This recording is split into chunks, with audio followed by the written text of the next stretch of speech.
I was conducting a recovery dive in a local lake for the police, recovering the body of some idiotic kid who hadn't worn his life jacket while drinking on a party boat. The lake was deep enough to require mixed gas to avoid narcosis. I followed all the normal protocols, keeping in contact with my diving partner and monitoring my dive computer. It doesn't take long to reach the bottom, but getting back up always takes much longer.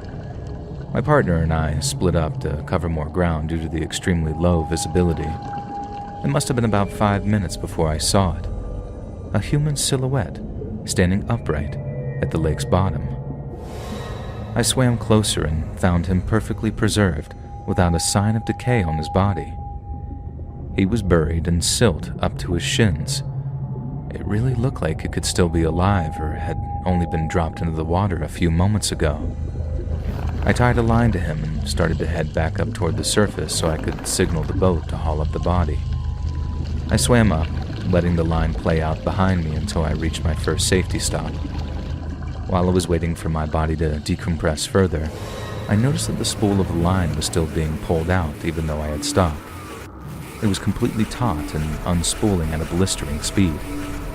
It took me about half a second to realize that my reel was about to run out, and I was about to be pulled down by the line.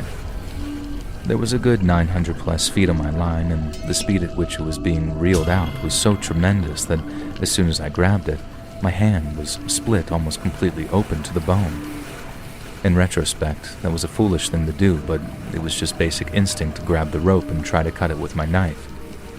I then had a sudden burst of clarity and cut the straps holding the reel to my suit after a few seconds before the line ran out, causing it to vanish into the murky water. Within about half a second, I felt as if though the force of the whiplash alone would have been strong enough to break my back and kill me if I hadn't cut the straps. I was pretty shaken at this point, more shaken than I had been since I'd found my first dead kid. Nevertheless, I managed to ascend slowly and take my safety stops despite the pain, fear, and, of course, all the blood leaking out of my hand.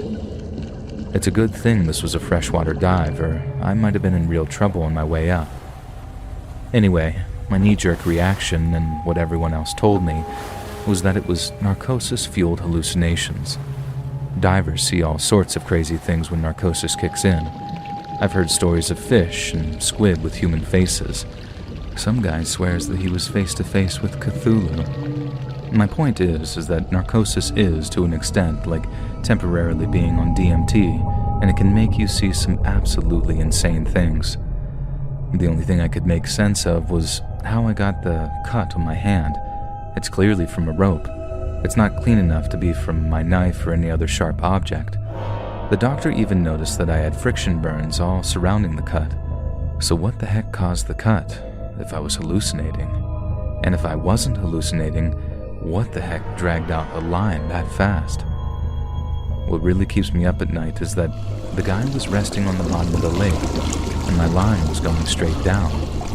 So either he was pulled through the bottom of the lake, or something with incredible strength and speed grabbed my rope and was reeling me in like a fish. I'm not sure which scenario is worse.